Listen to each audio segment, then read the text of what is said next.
So let's have a little bit of a chat about what is the actual process of going ahead and designing a game and developing a game. Step one is going to be defining the aim. So as we've just discovered, defining the aim is really everything. We really need to identify that specific need that the scenario will address. Are we going to respond to a crisis? Are we doing strategic planning? Is this about team building? We really need to clearly define what the exercise aims to achieve, the skills, knowledge, competencies that the participants should have at the end, or what scenario we're going to forecast. Whatever that aim is, defines everything else that comes after. After we have an aim, now we need a concept. Start by brainstorming a whole heap of concepts, themes, and overall kind of structures that might create the scenario or the exercise that you want the participants to play, making sure that it's very relevant to the aim or objective. We also need the concept to resonate with the players and the participants. There's no point creating a big high fantasy supply chain problem when you've got people who might not engage with that. You really have to do a bit of a vibe check to see how much fidelity these players are going to need to get the best outcome. Will they need super high fidelity, very similar to their real world experience, or will they actually enjoy something that's a little bit abstracted? Once you have the concept down, now you can start thinking about the game design. This is where you start to develop rules and gameplay, how the game flows, what the structure is, how a turn's taken, how do we resolve actions, how do people do something in the game world, and what conditions and boundaries are we going to set that makes them feel like they have choices but are bounded within certain restraints. Also, what's the aim? What is the objective for the players inside of the game? That's going to be maybe different to the objectives of the players outside of the game. Remember, that is the most important thing. But to achieve that outside objective, perhaps the inside player's objective is slightly different. It's a very basic example. Perhaps the actual objective is team building, but the inside game objective is to play Jenga, stack a big tower together, and don't let it fall down. Slightly different objectives. It's at this point that you establish the core mechanics and the rules that will drive the gameplay. You need to let players know how they're going to interact with each other and how they're going to interact with the game and how they're going to interact with the game master. Those three relationships are what is going to allow the participants a bit of structure to know what to do. The really basic definition of a game at the end of the day is a set of rules around achieving a certain objective. Once you have a basic, minimum viable, playable version of the game using very simple materials, don't go crazy at this stage, you are going to change it. We need to test it, see how it's going to go. It's time for playtesting. Playtesting has two phases. One, internal testing, and two, external testing. Firstly, the development team should play the game and try to identify any really obvious things, and then the mechanics are working as intended. Any big holes or loopholes or things that don't make sense or aren't clear instructions should be changed here.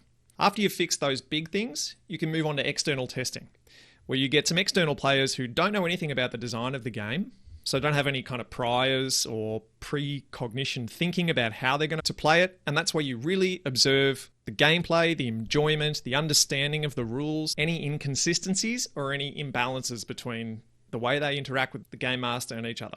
Step 5 is an obvious one. It's to iterate that playtest. So take the things you learnt, go back to the design, and redesign. Fix those problems. You might need to do this step a few times. So this is probably the not so fun part that happens in professional tabletop exercising that doesn't happen at game night, which is copious amounts of planning and prep. So planning and prep is where you have to really create the materials to look professional, the briefing documents, the role cards, the rule cards, any props or aids that are going to be making your session run smoothly. This is the time to really think about the user experience of the player. Have everything really easy from when they walk in the door to taking a seat. They should know what they're going to do to get the most out of the exercise. You may have done even some pre-prep work or pre-play education. Anything to maximize game time is great. Inexperienced game masters here can get sucked in to try and explain really complicated rules in the session and lose half of their playtime. Likewise with the play prep, the logistics planning is super important. So where is the game going to be played? Is it going to be in person or remote? What's the day? What's the time? The participants, who's playing? Is it scheduled on their calendars? As I said before, getting time aside from important people could be very challenging. Also know who your help is. Who's going to be running the game? Is it you as a designer, or is it someone else? Are you the facilitator? Is it going to be internally facilitated? Who are the support staff? What are their roles going to be? Is someone going to be taking data or recording the session or taking notes so you have some materials to reflect back on to make sure you have achieved your objective? Next, you've got to actually implement and run the game. This is where you have to fall back and rely that your game design and your preparation has all gone smoothly to support you facilitating. During this time, you have to really be focused on running the table.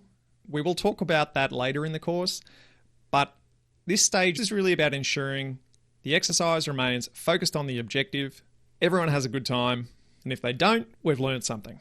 You have to be a little bit prepared to improvise and go with the flow here, as it's based on real-time engagement and teachable moments, and trying to find the teachable moments, or jotting aside the important parts or moments that happened that might be good to reflect on later. But mostly you are so wrapped up in the performative aspect that it's really hard to have your analysis hat on at the same time as your game master's hat. So the exercise is done and you need to debrief. In wargaming, they call this the hot wash. This is best done immediately after the exercise when all those ideas are fresh in our mind and the narrative and the learning lessons are still there.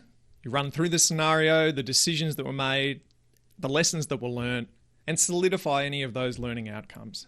You also have to evaluate yourself at this point and the exercise. Make sure as part of your prep, you have some feedback forms from the participants on the effectiveness of the exercise, the design, anything that you can play test yourself.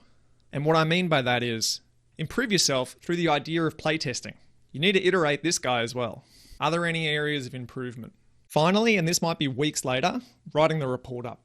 This might not be your job, but if you are being hired for a role that has a potential report or follow-up requirement, you might need to prepare a summary report summarizing the scenario, the outcomes, the feedback, any recommendations for future training, and any action planning outside of this exercise. So that might involve changes of policies, procedures, or other learning outcomes. Finally, reflecting back on this, you always need to iterate on yourself, on the game design. Part of the process of game design is just really that cycle of iterating, testing, and improving. And if you internalize that, not only are your games going to get better through that process, but you're personally, professionally going to get better. It's not just the games that need to play test. You need to play test yourself. You need to play test your ability to facilitate. And that's what makes better games. And that's what makes better game masters. Next, we're going to specifically focus on balancing and testing game mechanics.